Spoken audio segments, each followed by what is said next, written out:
정책의 출발 새 아침. 봄비가 스쳐간 뒤 바람이 사나웠습니다. 그래도 봄이 온 것은 틀림없어 새싹들이 팔았습니다. 청취자 여러분 안녕하십니까. 출발 새 아침의 진은책 변호사입니다. 그렇습니다. 봄이 왔습니다. 만물이 솟아가는 봄입니다. 추운 겨울에 어렵게 버텨왔던 생명들이 다시 힘을 내는 봄입니다. 흔히 출래불사춘이라는 말을 합니다. 봄은 왔는데 봄 같지 않다는 말입니다. 중국 제난시대 흉노족에게 보내진 나간의 미인 왕수군을 두고 동방교가 탄식한 노래의 한 구절입니다. 그러고 보니 맺힌 것이 많은 이들에게 이 봄이 봄처럼 느껴지겠습니까? 3월 14일 금요일 순서입니다. 오늘은 봄을 맞아서 특별한 인터뷰를 마련합니다. 매주 금요일 마련하는 인물 포커스에 우리의 정한을 풀어내온 조선의 소리 명창 안숙선 씨를 초대했습니다.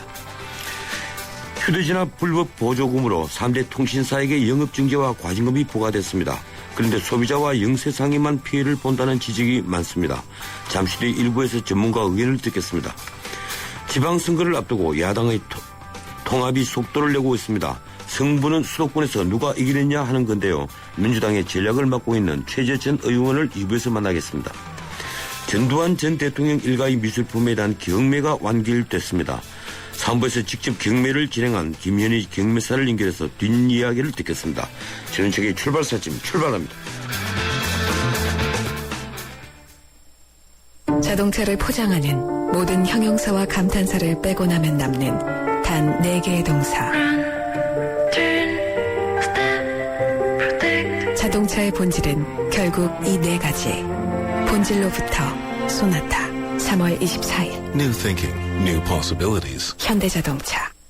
지금도 어딘가에선 피로가 소리 없이 쌓이고 있습니다. 따뜻한 햇살이 구석구석 쌓인 눈을 녹이듯 우리 모두의 피로가 녹을 때까지 바카스가 응원합니다. 풀려라 5천만 풀려라 피로. 대한민국 피로회복제 바카스. 뉴스의 흐름을 짚어드립니다. 뉴스의 가치를 열어드립니다. 출발 새 아침 뉴스 브리핑. 뉴스 브리핑 시사평론가 이종훈 박사와 함께합니다. 어서 오십시오. 네, 안녕하십니까. 예, 오늘 조간신문 헤드라인 어떤 것들이 있습니까? 네, 지방선거 쟁점 떠오른 버스 공공성 강화, 이 경기도지사 선거 관련 내용입니다. 예. 공짜 아닌 세금인데 또 선거용 무상 공약, 이것도 사실은 같은 내용입니다. 지방선거, 진보정당 존립의 기로, 이렇게 이제 지방선거 관련 내용이 조금 많고요.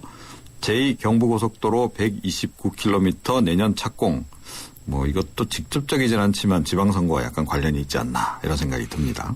그리고 대학이 채용 미스매치 불렀다, 이런 또 조금 특별한 내용도 있네요. 예, 이 집단주의 이념에 따른 이 보편적 이 공약들, 보편적 복지에 관련된 공약들. 근데 그걸 그렇게 또 무조건 폐마할 수 없는 것이 사실 경기도 지역에서 서울에 출퇴근하는 사람들이 너무 많아요. 맞습니다. 예. 네.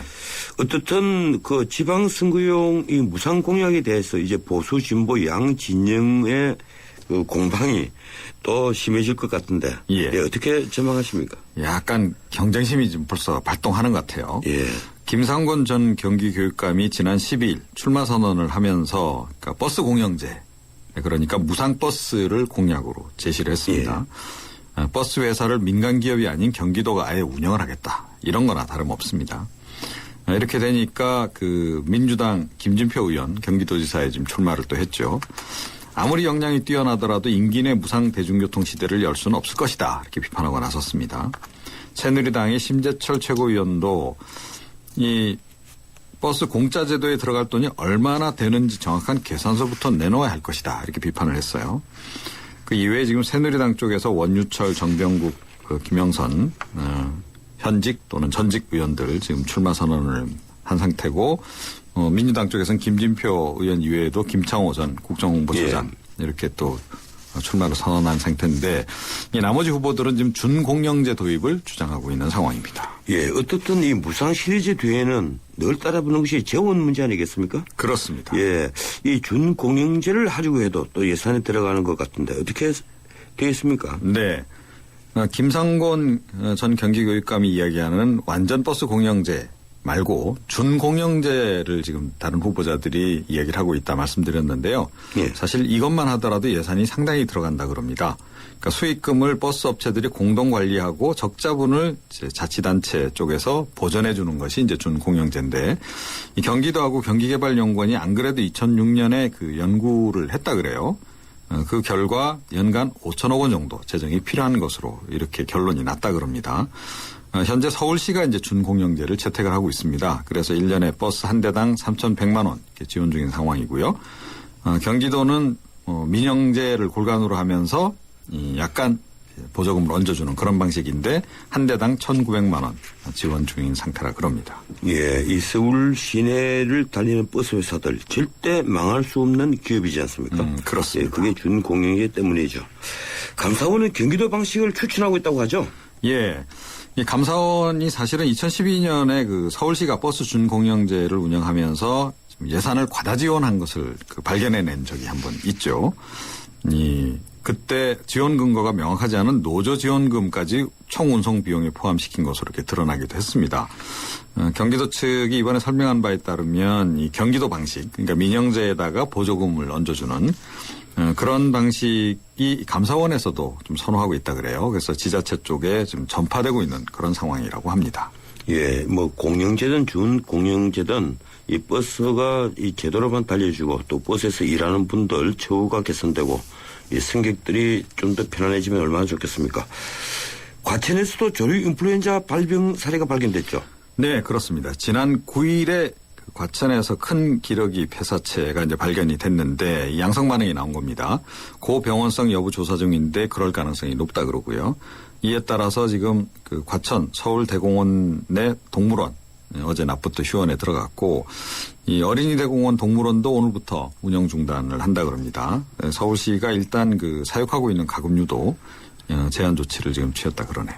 예, 살처분 규모가 역대 최대가 될 전망이라는데요. 예, 그렇습니다. 역대 최악이었던 때가 2008년 그 1,020만 4천 마리 선이었는데요. 어제 낮 기준으로 살처분된 닭오리가 전부 다 948만 8천여 마리였고 앞으로 21개 농가에서 99만 7천여 수가 추가로 살처분이 된다 그럽니다. 이렇게 되면 이미 확정된 규모만 1,048만 5천여 마리가 이미 그 선을 넘은 거죠. 이 소비 쪽으로 현재까지도 농가 피해가 큰데 네. 이 소비자도 가격이 올라서 부담스러운 상황이 되겠죠. 네, 지금 악순환 고리가 좀 형성이 된 것 같아요. 그러니까 이 출하에 아무래도 제약이 좀 많이 생기다 보니까 소비도 이제 위축이 좀 되고요. 그러니까 농가가 상당히 힘들어진 거죠. 그런데 다른 한편에서는 살처분 규모가 확대되고 유통 제한 조치가 이어지면서 시장 공급이 이제 줄어들었고 이에 따라서 가격이 또 오르는 거죠. 소비 위축, 공급 부족, 가격 상승 이렇게 이제 악순환이 이어지고 있는 건데 생산자나 소비자 모두 지금 고통스러운 그런 그 상황인데요. 글쎄요. 저는 요즘 닭고기 열심히 사 먹고 있습니다.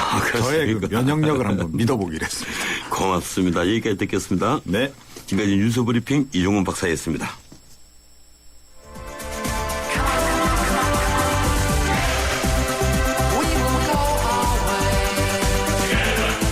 안녕하세요. 꼴꼴꼴이에요. 신문선입니다. 페어플레이가 돋보이는 정통 시사 프로그램. 여러분은 저와 함께 YTN 라디오 전원책의 출발 새 아침을 듣고 계십니다.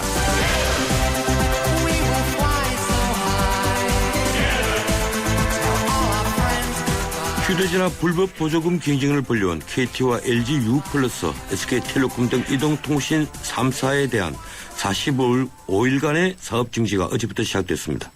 이 가운데 LG U+와 SK텔레콤은 경쟁을 주도했다는 이유로 7일과 14일의 영업정지 처분을 추가로 받게 됐습니다. 방통위는 또 SK텔레콤에 166억, LG U+에 82억, KT에 55억 원의 과징금을 부과하기로 했습니다. 그런데 시장에서는 벌써부터 정부 제재에 대한 신뢰성이 거의 없을 것이란 지적이 나옵니다. 잘못을 범한 통신사들은 오히려 수익이 늘고 반면 영업정지 기간이 늘어나면서 영세상인들로 구성된 휴대전화 판매점이나 대리점만 타격을 입을 것이라는 지적입니다. 소비자도 피해가 크겠죠. 전문가 의견 듣겠습니다. 녹색소비자연대 전응위 상임이사 전화 연결되어 있습니다. 안녕하세요, 전 이사님. 예, 안녕하세요. 예, 먼저 정부의 이번 제재 불법 보조금을 줄이는데 어느 정도 효과가 있다고 보십니까? 우선 뭐 그 2개씩 사업자를 묶어가지고 영업정지를 시키니까 그 기간 동안 단기적으로는 아마 상당한 정도 매출 타격이 있을 겁니다. 그리고 소비자들 같은 경우에도 이제 그 기간에는 단말기 보조금이 전반적으로 줄어드니까, 대기 수요로 이제 머물러 있겠죠. 그래서 단기적으로는 뭐 좀 어느 정도 영향이 있겠지만, 그 기간이 지나면은 뭐 다시 원상 복귀될 가능성이 많다고 보는 거죠. 예, 이 불법 보조금을 없애기 위해서 칼을 뽑은 건 알겠는데 이 업체 간 자유 경쟁으로 촉발된 이 단말기 보조금을 금지하면 그 피해는 소비자에게 다 증가가 되고 또 영세 상인들이 본다는 겁니다. 그리고 시장 자유 원칙에도 반한다는 의견들이 많고요. 어떤 생각이십니까? 지금 저희가 단말기 보조금이라고 이야기하고 있지만 사실은 이게 영업 판매 촉진비거든요. 예. 그러니까 사실은 다 이제 3개 통신사가 이제 영업행위를 하고 있는 것인데, 지금 보조금 규제는 사실상 그 영업의 자유를 제한하는 행위일 뿐만 아니라, 예. 사실은 그 통신사들이 경쟁을 이제 제한하는 효과를 가져오기 때문에 사실은 경쟁 제한 행위이기도 하고요. 전체적으로는 소비자가 얻게 되는 이익이 그만큼 줄어들게 되는 소비자 후생 감소 효과를 가져온다는 점에서 여러 점에서 이제 문제가 많은 조치라고 생각이 됩니다. 예, 영업의 자유와 경쟁 제한을 훼손하는 행위다. 이렇게 보시는군요. 이 영업 정지 기간이 2달이 넘는데요. 사실 이번 조치로 보조금이 없어지면서 결국은 통신사들만 수익이 는다는 지적이 많습니다. 이 반면에 영세 상인들로 구성된 휴대전화 판매점 대리점은 타격이 클 것이고, 예. 그래서 여러 가지 볼멘 목소리들이 나오는데, 예, 어떻게 보십니까? 우선 지금 그 2개 사업자들을 묶어가지고 일정 기간 동안은 이제 영업을 정지시키면 결국은 1개 사업자가 시장에서 이제 독점을 하게 되지 않습니까? 예. 그러면 독점을 하게 되는 사업자가 영업비를 경쟁 당시에 비해서 덜 쓰게 되겠죠. 그러니까 사실은 2개 사업자가 묶이면서 1개 사업자는 영업비 지출을 상당한 정도 줄여도 되고, 다른 2개 사업자는 제재 기간 동안에는 영업비를 안 쓰게 되니까, 그러니까 이제 그 제재가 존재하는 기간 동안에는 3개 통신사의 영업비는 전반적으로 절반 이상 줄어들게 됩니다. 그러니까 당연히 이제 사업자들은 그만큼 영업이익이 늘어나고, 소비자들은 그만큼 그 후생의 감소를 가져오게 되는 그 결과를 얻게 되죠. 예. 이 방송통신위원회가 지난해 7월 이동통신사 3개사에 대해서 총 669억, 그래 670억 정도의 과징금을 부과를 했는데요. 그리고 KT에 대해서는 보조금 과열 경쟁을 주도했다. 이런 이유를 들어서 처음으로 추가로 7일간의 영업 정지를 더 의결을 했습니다. 그런데도 불법 보조금이 없어지지 않는다. 아까 말씀하시기를 영업 판매 촉진비라고 말씀을 하셨는데, 이게 이렇게 금액의 액수가 자꾸 더 커지고 이 불법으로 보일 정도의 예, 활성화가 되는 이유, 예, 그 이유가 어디 있다고 보십니까? 지금 우리나라 이동통신 시장이 이제 성숙기 시장이라고 저희는 말하는데요. 이게 과포화 시장입니다. 지금 이동통신 서비스 가입자 수가 전체 인구 수보다 많습니다. 근데 사실은 초등학교 들어가기 이전까지는 휴대폰 안 사주잖아요. 예. 그러니까 사실은 인구 수보다 많으니까 상당한 정도의 소비자가 단말기 2개씩을 갖고 있다는 얘기거든요. 그러니까 사실은 신규로 가입할 수 있는 고객은 거의 없고, 결국은 영업 경쟁을 하게 되면 타사 고객을 뺏어와야만 사실은 자사의 시장 점유율을 높일 수가 있기 때문에 영업 경쟁을 굉장히 치열하게 하게 돼 있고, 영업 경쟁을 할 때 타사 고객을 끌어올 때 가장 큰 요인이 되는 것이 단말기에 대한 혜택이거든요. 예. 단말기의 할인 혜택을 높일 때 타사 고객을 더 많이 끌어올 수 있기 때문에 그 부분에 집중해서 이제 영업 판매 촉진비를 투입하는 것이라고 할 수 있겠습니다. 예, 지금 27만 원을 기준으로 해서 보조금의 불법성을 규정하고 있는데요. 이 27만 원이라는 판정을 한 시기가 2009년입니다. 그냥 5년 전입니다. 현재 시장에서 한 80만 원 넘게 보조금을 주는 곳도 꽤 있었다 하는 보도가 있는데, 어떻게 해서 27만 원으로 규정된 겁니까? 지금 5년 전이라고 말씀하셨는데 2009년도 12월 달에 그 당시에 이제 아이폰이 저희 나라에 이제 처음 들어오기 시작했습니다. 예, 우리나라에요. 예. 예, 그러니까 2009년까지만 해도 2세대 이동통신이 지배적인 시장이었거든요. 예. 그래서 사실은 그 당시에 어떻게 27만 원을 계산을 했냐면 통신규제 당국에서 단말기를 평균적으로 1년 8개월 정도 쓴다고 보고 1년 8개월 동안에 평균적으로 한 사람으로부터 통신사가 얻어들이는 수익을 1년 8개월을 곱해가지고 계산해 보니까 매달 매달이 아니라 이제 그 전체적으로 보면은 한 가입자로부터 통신사가 얻게 되는 수익이 총 1년 8개월 동안 27만 원이다. 예. 이렇게 봐서 그 27만 원보다 보조금을 더 지급하면 통신사가 손해를 본다. 예. 그러니까 니네 손해보는 장사를 하면 안 되지 않냐. 그러니까 27만 원보다 더 그 단말기 보조금을 주면 안 된다. 이렇게 해서 이제 사실은 규제를 했던 겁니다.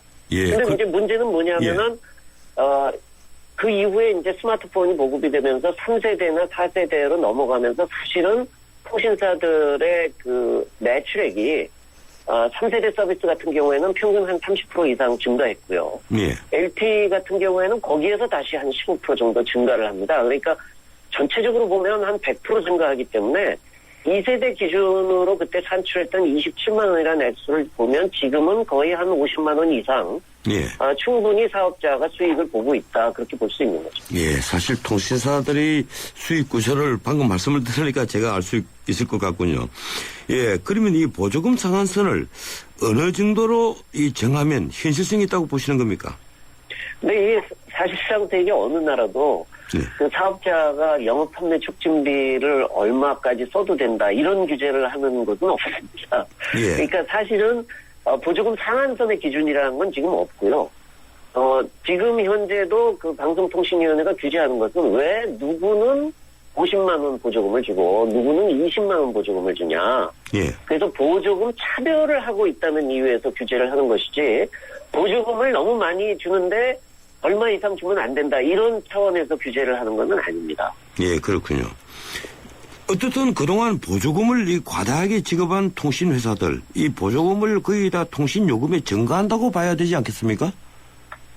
사실은 반대죠. 그러니까 보조금을 통신요금으로 전가한다고 얘기하기보다는 예. 통신비에서 상당히 많은 수익이 나기 때문에 영업 판매 촉진비를 그 정도 써도 별로 타격이 없는 예, 거죠. 그렇군요. 예. 그러니까 예, 지금 현재 우리나라 이동통신 요금 수준은 사실상 독과점 요금 수준이거든요. 예. 그러니까 사실은 가격에 대한 그 제재가 어느 정도 이루어지지 않고서는 통신사들의 영업 판매 촉진비 지출은 지금보다 늘어나면 늘어났지 줄지 않을 것이라고 봅니다. 예, 어쨌든 통신요금이 비싸기 때문에 이렇게 많은 보조금을 줘도 통신회사들이 이익을 많이 남기는 건데, 문제는 이렇게 이제 보조금을 만약에 못 주게 되면 그만큼 통신요금을 인하해야 한다. 이런 주장들이 많습니다. 어떻게 생각하십니까?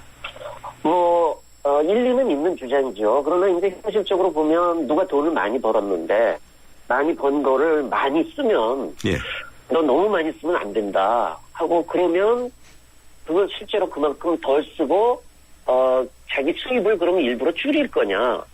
그렇지는 않죠. 수입은 그대로 놔두고 지출을 줄이겠죠. 그러니까 사실은 그 영업 한촉비를 규제하게 되면 사업자는 영업이익은 증가하지만 영업 비용 자체는 줄기 때문에 소비자만 이제 손해를 보게 되는 그런 결과가 초래되죠. 예, 왜 그런 주장들이 나오는가 하면 최근에 이 몇 년 동안 가계 소비 중에서 가장 크게 증가한 부분이 통신비, 주거비, 의료비입니다. 요 순서인데요. 이 통신비가 이 가계에서 이 가계 지출 중에서 엄청난 그 비중을 차지하는 나라가 사실 우리나라 외에 몇 나라 거의 발견되지 않아요. 비교 대상이 거의 없을 정도입니다. 외국의 통신 요금에 비해서 우리 통신 요금이 어느 정도로 비싼 겁니까? 이게 몇 년 전, 그러니까 2013년, 그러니까 작년이죠. 작년에 그 OECD에서 예. 가계 통신비 수준을 비교한 통계가 있습니다. 예. 이제 그건 이제 2011년 기준으로 작성된 통계인데요. 나라마다 이제 구매력으로 평준화시킨 달러 가치로 계산하면 우리나라가 한 115달러 정도 되고요. 예. 그래서 이제 사실은 조사 국가가 19개 국가인데 19개 국가 중에서 1등을 했습니다. 예, 글쎄 말이에요. 그리고 2등이 이제 일본인데 일본이 한 100달러 정도 되고요. 3위가 멕시코인데 멕시코는 우리나라보다 한 3분의 1 정도 사실은 가계통신비가 적습니다. 그래서 사실은 우리나라 지금 가계통신비는 세계적으로 높은 수준이기 때문에 사실은 통신요금이 상당한 정도 인하되어야 되는 수준이라고 생각할 수 있습니다. 예. 결국 이제 근본적인 해결 방법은 통신요금을 인하를 하고 이 불필요한 통신들을 줄이는 것인데 장기적으로는 단말기 시장과 이동통신 시장을 분리해야 하지 않겠습니까? 근데 이제 이런 점이 있습니다. 사실은 단말기와 통신 소비가 밀접한 관계가 있거든요. 예. 그래서 사업자들 같은 경우는 아까도 이제 말씀드린 것처럼 3세대 가면 매출액이 한 30% 늘고 4세대 가면 거기서 한 15% 늘니까 사업자들은 4세대 단말기를 많이 팔면 2세대에 비해서 거의 한 100% 이상 매출이 늘어나거든요. 예. 그러니까 사업자들이 2년 동안 단말기에 대한 장기 할인 혜택을 부여할 수 있을 요인이 충분히 있습니다. 통신사는. 예. 근데 이제 단말기 제조업체는 지금 가전제품 같은 경우에 할부 판매한다고 해서 2년까지 할부 판매하시는 거 맞나요? 근데 사실 가전제품 제조업체 같은 경우에는 장기 할부 판매를 해야 될 그런 유인은 별로 없거든요. 그러니까 예, 그렇군요. 사실은 이거 좀 완전히 제조업체 유통 시장으로만 묶어놓고 통신사는 개입하지 마라.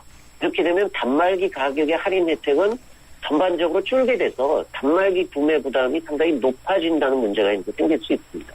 예, 고맙습니다. 오늘 여기까지 듣겠습니다. 예, 감사합니다. 예, 지금까지 녹색소비자연대 전응희 상임이사였습니다. 비행기 시간에 따라 비즈니스 스케줄을 고치시겠습니까? 비즈니스 스케줄에 따라 비행기 시간을 고르시겠습니까? 한국의 스케줄과 인도네시아의 비즈니스. 둘 다 놓칠 수 없는 당신에게 맞춰 편리하게. 대한항공 자카르타 주 10회 운항 4월 2일부터. Excellence in flight. Korean Air. 쉐보레 런칭 3주년 기념 빅 러브 페스티벌. 쉐보레 구매 시 매일 3명에게 30일간 300만 원 상당의 경품을. 스파크 최대 3년 무이자 할부. 말리부 캡티바 최대 3년 1.9% 할부. 차종에 따라 최대 100만 원 할인. 쉐보레 전시장 방문하고 어린이 그림 그리기 대회에도 참여하세요. 홈페이지 참조 3월 31일까지. 198년 역사. 전 세계 1억 명의 고객. 인터브랜드 선정 5년 연속 세계 1위 보험 브랜드 악사. 이제 악사가 앞으로의 보험에 대해 새로운 증명을 시작합니다. 보험의 방향이 되다. 악사 다이렉트. 예, 출발사침 1부였습니다. 잠시 후에 2부 이어갑니다. 결혼 3년 차. 지영 씨는 매달 월세 내는 날이 무섭다. 생활비의 절반 가까운 돈이 빠져나가기 때문이다. 적금 하나 부을 수 있는 돈이 매달 그렇게 사라지니 월세에서 전세로 옮기는 게 꿈이란다. 월세에서 전세로 갈아타고 싶은 대한민국 서민의 소박한 꿈. 평균 4%대의 낮은 금리로 시중은행에서 쉽게 대출받을 수 있게 주택금융공사 전세자금 보증이 후원합니다. 전세자금 대출이 필요한 분들께 든든한 보증인이 되어드리겠습니다. 한국주택금융공사. 서양 고전음악을 완성시킨 천재 작곡가 악성 베토벤. 그의 음악적 잠재력을 일깨워준 사람은 스승인 크리스티안 네페 선생님이었습니다. 네페 선생님은 지루한 이론과 반복적인 연습을 강요하지 않았습니다. 이탈리아와 프랑스, 독일의 유명한 오페라를 감상할 기회를 마련했고 어린 베토벤이 음악에 대해 더 깊이 느끼고 생각할 수 있도록 이끌었습니다. 가르치는 것이 아니라 깨우치는 교육, 아이들의 잠재력을 활짝 꽃피우는 우리 교육의 희망입니다. 이 캠페인은 I am the key, 눈높이 대교와 함께합니다.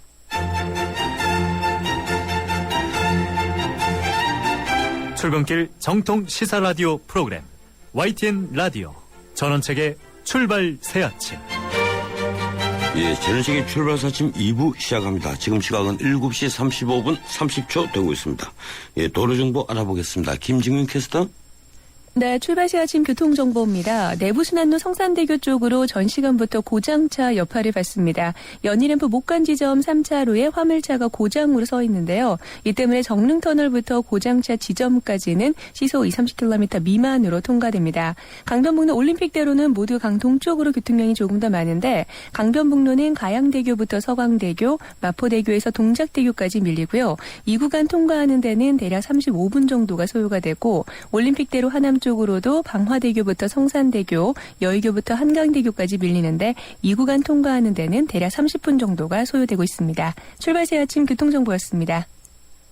해나루 하나면 돼 식탁 가득 행복해 좋아 해나루 잘 지내 나루 쌀에 감자 사과도 있어 당진 해나루 우리 집 건강지킴이 행복지킴이 당진 해나루 당신을 위한 참 좋은 먹거리 당진 해나루. 사장님, 공장 이전은 항공 해상물류 이용해 주시는 김포 하군 제2산업단지 말인가? 예, 김포 한강로에 이어 제2 외곽 선안도로까지 완공되면 물류 네트워크의 허브가 될 산업단지입니다. 입체적 교통의 중심지 김포 하군 제2산업단지 문의 031-998-9488 3월 준공 즉시 입주 가능 김포도시공사. 침대는 과학이다. 침대과학 50년이 이룬 세계 최고 기술력.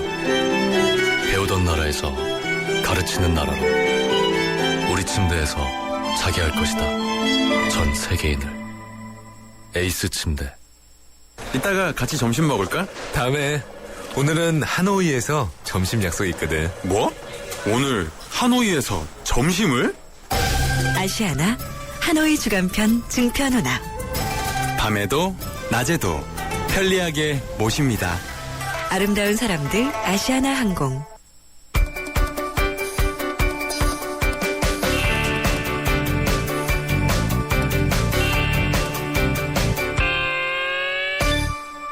예, 국제뉴스 듣겠습니다. 중앙일보 국제부 강혜란 기자 전화 연결돼 있습니다. 안녕하세요, 강 기자님. 안녕하세요.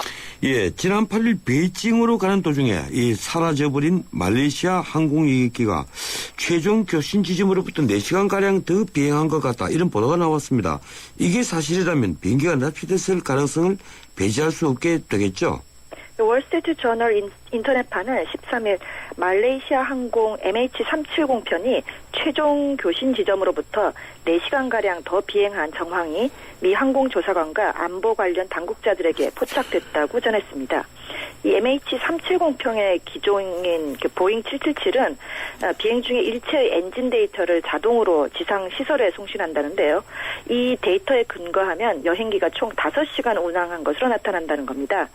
여객기는 8일 0시 41분 말레이시아 쿠알라룸푸르를 이륙해서 1시간도 채 비행하기 전인 오전 1시 30분에 지상 관제탑과 마지막 교신을 했습니다.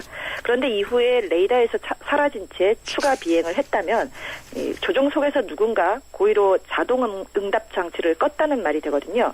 즉 항공사정의 밝은 조종사나 고도로 훈련된 테러범에 의해서 하이제킹, 즉 납치됐을 가능성이 있습니다. 총 239명을 태운 실종 여객기는 7시간 30분을 비행할 수 있는 연료가 있었습니다. 실종 엿새째인 13일에도 말레이시아 당국이 수색 대상 해역을 계속 확대했는데요. 그럼에도 아직 기체 잔해 등 사건 단서는 발견되지 못한 상태입니다. 예, 정말 오리무중인 그 사건이군요. 예, 미국 맨해튼 건물 폭발 사고, 이 테러인지 걱정을 했는데 가스 누출로 인한 건물 폭발로 밝혀졌습니다.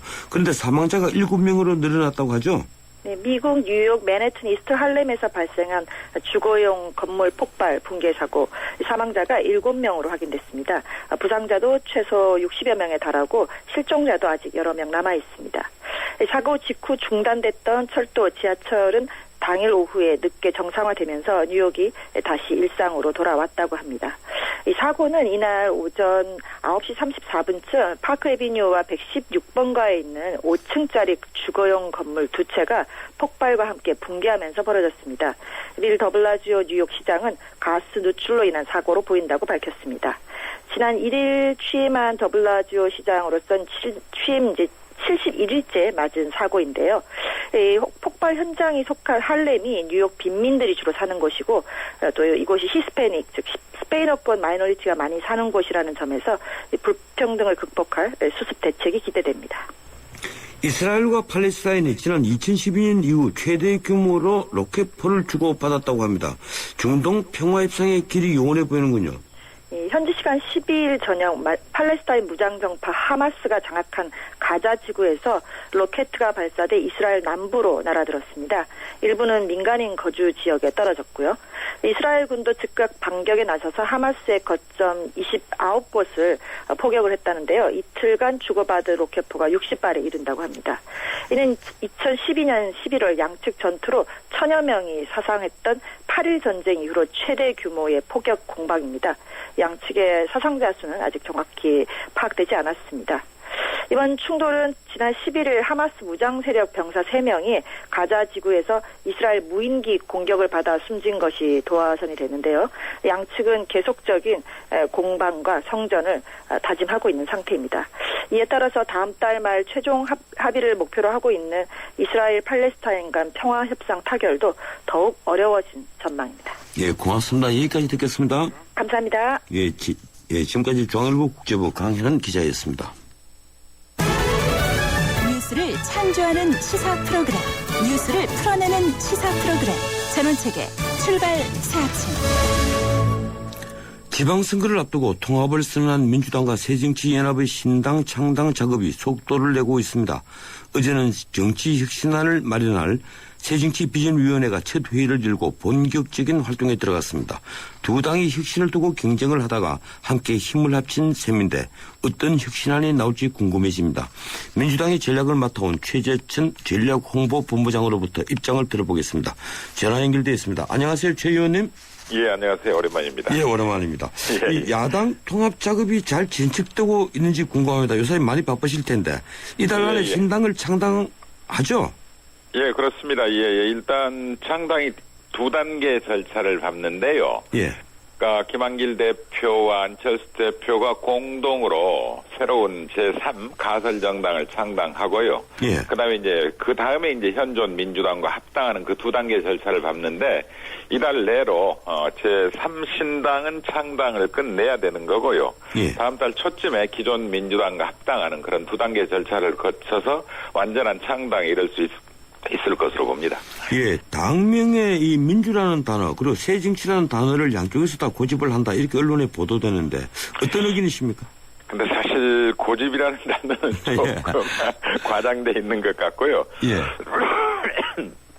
물론 이제 서로 내거는 가치가 약간은 다를 수 있잖아요. 저희들 지금 현재 민주당은 이 민주당이 갖는 역사성과 정통성 그리고 현존 가치를 중시 여기는 거고 그다음 이제 새정치연합 쪽은 민주당의 역사적 정치적 시효는 존중하지만 다 한 것 아니냐 그래서 좀 더 새정치를 강조하는 쪽으로 가자 그래서 미래 가치나 변화 가능성을 좀 더 높이 사야 되는 거 아니냐 이렇게 생각들 하시는데요.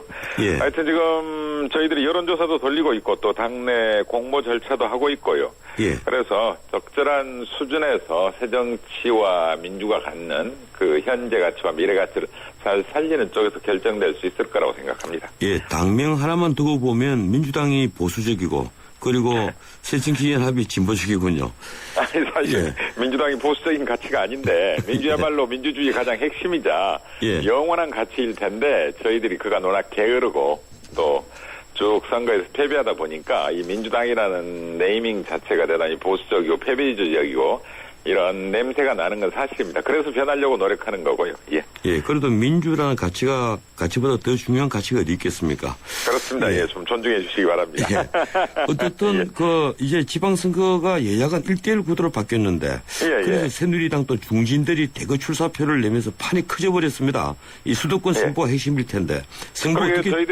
저희들이 괜히 이거 새누리당 도와드린 거 아닌지 모르겠습니다. 한참 친이계 친박계 내부 싸움이 있고 중진 차출론에 대한 저항이 심해졌는데 상대적으로 이제 저희들이 단일화되고 통일되다 보니까 위기의식을 느낀 나머지 새누리당이 일사불란하게 움직이는 그런 모습 보이고 있던데요. 하여튼 그런 점에서는 새누리당한테도 저희들이 일종의 경종을 울린 셈이고요. 다만 지금까지는 저희들이 새누리당의 능력 이상으로 저희들 범야권의 분열로 인해서 사실상 반사적 이득을 볼 뻔했는데 저희들이 단일화를 통해서 통합을 통해서 1대1 구도를 형성하는 데까지는 성공을 했죠. 그렇지만 여전히 새누리당의 인기가 저희들보다 보통 7, 8 정도 많이 나오고 있고요. 박근혜 대통령의 지지율이 여전히 55 내외를 왔다 갔다 하기 때문에요. 수도권이건 저희들 지지 기반이건 여전히 구도나 현실 측면에서는 대단히 어려운 싸움이다. 이렇게 좀 위기의식을 가지고 있습니다. 예, 그렇군요. 예, 16일 날 그 발기인 대회 그리고 23일 창당 대회 정말 이 속도가 빠른데 그래서 외부에서 과연 이 융합할 시간이 있을 것이냐 또 이렇게 생각들을 많이 합니다. 특히 그 새정치연합이 합리적 보수, 성찰적 진보 이걸 다 아우르겠다면서 민주당보다 오른쪽에 있었던 건 사실이거든요. 그 당의 신당의 이념적 정체성을 어떻게 해야 한다고 생각하십니까? 예, 쭉 그간 언론 평가를 보면 민주당이 조금 더 왼쪽이고 그렇죠. 그 맨 오른쪽이 새누리당이라면 그 중간에 새정치연합이 있어서 약간의 그런 스펙트럼의 중점이 달랐던 건 사실인 것 같고요. 다만 그런 점을 저희들이 이제 창당 발표문에서 조율을 해서 발표를 했습니다.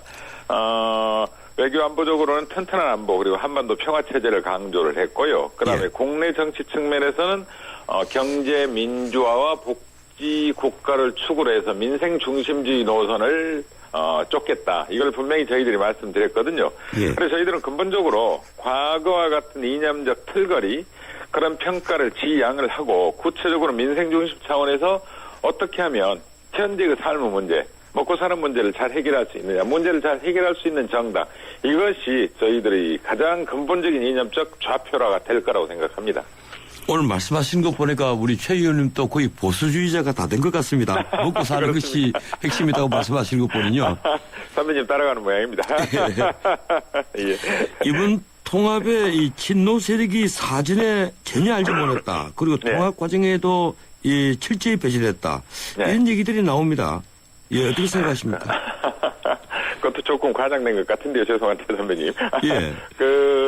저희들이 이제 아무래도 이게 정치적으로 약간은 밀행적으로 정치적 결단을 내려야 되다 보니까요. 이제 소수 그룹에서 협상이 개시되고 결정된 건 사실입니다. 하지만 저희들이 직전과 직후부터 이제 당내 의사결정에서 조금 정보가 부족했던 분들에 대해서요. 공개적 혹은 비공개적으로 충분히 설명을 하고 있고요. 또 하나는 지금 이제 저희들이 합당을 절차적으로 좀 빠르게 진행시켜야 되니까요. 지방선거 때문에 기존 당직자들 중심으로 진행이 되고 있거든요. 그런 점에서는 조금 소홀할 수 있습니다만 하여튼 창당 정신이 저희 내부의 단일화, 저희 내부의 통합조차도 이루어내지 못한다면 새정치연합과 창당한다면 무슨 의미가 있겠습니까? 그래서 그런 문제의식 충분히 가지고요. 함께 가는 그런 통합 작업을 진행하고 있다는 설명드리겠습니다. 어제 갑자기 나온 뉴스가 새정치연합 쪽에서 최고위원제 폐지를 민주당에 요구할 것이다. 이런 겁니다. 어떤 의견이십니까? 저도 뭐 그 언론이 그냥 정보 없이 무작정 썼다고는 생각하지는 않지만요. 다만 저희들이 결론으로 생각하는 건 어제 이제 그 부분에 대해서 언론인들께서 안철수 준비단장께 물었더니 그건 나도 모르는 이야기다. 나도 그런 의사결정 한 적이 없다. 이렇게 분명하게 답을 했거든요. 그렇다면 이제 새정치연합 쪽에 개별적인 의견은 있을지언정 그게 현재 그 세력을 대표하는 생각은 아니다. 이렇게 정리를 하는 게 옳을 것 같습니다. 이 기초선거 공천 폐지를 이제 고리로 야권 통합이 성사가 되는데 이 기초의원 비례대표 문제가 있습니다. 지난번 저희 방송에서 우원식 최고위원은 공천 유지한다 이런 의사를 밝혔는데 그 직후에 우리 최 의원님께서 정해진 것은 없다고 말씀을 하시는데요. 맞습니다. 저는 즉 선배랑 그 인터뷰 하시면서 한 건 저도 봤는데요. 아직까지 저희들이 거기까지는 지금 물론 이제 우원식 최고 의견 저희들이 당연히 최고위원이시니까 존중해야 됩니다만 그런 점들까지도 이제 최고위원회에서 논의는 되겠죠. 딜레마가 있습니다. 첫째는 저희들이 이제 원칙론적으로 기초 선거에 공천을 안 하겠다고 분명히 선언을 했는데 슬그머니 비례대표는 하겠다. 이게 조금 죄송스러운 상황이라서 검토가 필요하고요. 그다음에 또 정반대편에서는요. 지금까지 잘 아시다시피 기초선거 비례는 사회적 소수자라고 할 수 있는 여성목으로 배정이 돼 왔거든요. 여건 야건 간에요. 근데 지금 저희들이 기초 공천 수요를 없애다 보니까 여성의 지방 정치 진출이 사실상 거의 봉쇄되게 돼 있습니다. 광역 쪽에 내보내기는 대단히 어렵고요. 마땅한 후보도 없고. 그렇죠. 그래서 그 점을 어떻게 보완시킬 것인지를 생각하면 또 해야 되고요. 그래서 그 딜레마 사이에서 저희들이 지금 검토 중이다. 이 말씀밖에 못 드리겠습니다. 알겠습니다. 죄송합니다. 그 4년 전 지방선거에서는 무상급식, 무상보육 등 이 보편적 복지가 이슈였습니다. 그런데 이번 선거는 이제 야당이 들고 나올 이슈가 사라져버렸다. 이런 지적이 많거든요. 우리 최 의원님께서 당의 전략통이시고 이 위원장을 맡고 계시니까 어떤 이슈를 생각하고 있습니까? 그게 저희들 가장 큰 딜레마입니다. 사실 야당으로서요 가장 좋은 이슈는 정권 심판 논의일 거고요. 박근혜 대통령 심판. 그다음에 이제 방금 말씀 주신 대로 그런 커다란 파장을 갖는 정치적 파장을 갖는 전 국민을 설득할 수 있는 그런 메가 민생 공약을 찾는 일인데 첫째는 그간 수년 사이에 너무 많은 선거가 있었습니다. 계속 연이어서 선거를 하다 보니까요. 시민들에게 내걸 만한 그런 민생 공약들이 거의 다 노출이 돼 있고요. 또 한편으로는 가장 빨리빨리 선거가 돌아다가 보니까 내걸고는 또 실천하는 시간들이 부족해서 이 정치적 공약에 대한 국민들의 신뢰가 대단히 부족합니다. 저희들이 내부적으로 그런 기조를 잡기 위해서 여론조사를 해보면요. 못 믿겠다라는 겁니다. 거대 민생 공약에 대해서. 그래서 어떻게 하면 시민들의 이런 불안감, 정말 불안하잖아요, 하루하루가. 그리고 구체적으로 보수라고 말씀하셨습니다. 먹고 사는 문제, 민생의 문제. 이걸 잘 결합시켜서 야당의 공약으로 만들어낼지에 대해서 매일매일 회의하고 있습니다. 사실 오늘도 점심 때 도시락 회의하기로 돼 있습니다. 그 점을 놓고. 지금 당의 전략통의 고통이 이제 점점 커지는군요. 아마 새누리당도 마찬가지일 겁니다. 그러길 바랍니다. 이 시간이 이제 거의 다 돼가는데요. 이 민주당과 새정치연합이 5대5로 통합하기로 했지 않습니까? 근데 그 통합의 과실은 이제 공신일 텐데 광역단체장들은 현재로는 다 민주당 소속입니다. 그렇다면 이제 나머지 광역단체장 이 경우에 새정치연합에 대거 양보해야 한다 이런 주장들이 있거든요. 공천 룰은 어떻게 하실 겁니까? 공천 룰은요, 실무적으로 검토 중이고요. 이걸 이제 당은 당규에 넣을지, 여기에 대해서도 일단은 시간이 없고, 같은 것부터 골라내야 되니까요. 차이는 최대한 미루고, 그 점에 대해서는 저희들이 토론 중이라는 말씀드리고요. 원론적으로 말씀드리고 싶은 건, 통합된 순간 사실은 단일 정당입니다. 그렇죠. 거기서 뭐 5대5니, 네 거니, 내 거니 하는 순간, 이건 뭐, 탑당이 아니라, 창당이 아니라, 그냥 연대에 불과하기 때문에 저희들은 그런 쪽으로 흘러가지 않도록 노력 중이라고 설명드릴 수밖에 없고요. 다만 두 분 대표께서 지방선거만큼은 최상의 최저고 후보를 내야 된다. 철저히 전략적 판단을 해야 된다. 이런 식의 기조를 쭉 유지하고 계시거든요. 그런 정치적 전략적 차원에서 저는 결단이 있어야 된다고 생각을 합니다. 이제 40초 남았는데 이 지방선거 앞두고 민주당이 국정원 간첩 증거 조작 사건에 대해서 특검과 남재준 원장 해임을 지금 주장을 하고 있습니다. 이 당론으로 확정된 겁니까? 저희들 당론입니다. 사실. 다만 이제 저희들이 염려되는 건 군사 작전과 정보 사회에서 공작, 특히 국외 공작 차원은 좀 다른 것인데 작전과 공작에 대한 혼돈이 지금 범여권 사이에 있는 건 아닌가. 그래서 좀 더 책임지는 자세가 빨리 선행돼야 된다. 이 말씀을 다시 한번 강조하고 싶습니다. 오늘 바쁘실 텐데 일어나신 인터뷰 고맙습니다. 고맙습니다, 선배님. 안녕히 계십시오. 지금까지 민주당 최재천 의원이었습니다. 사장님, 복잡하고 까다로운 세금 신고, 장부 작성, 경영 진단 문제를 어떻게 해결하세요? 당연히 세무사에게 맡기죠. 복잡한 세금 신고, 장부 작성, 경영 진단 문제를 해결해주는 든든한 사업 파트너니까요.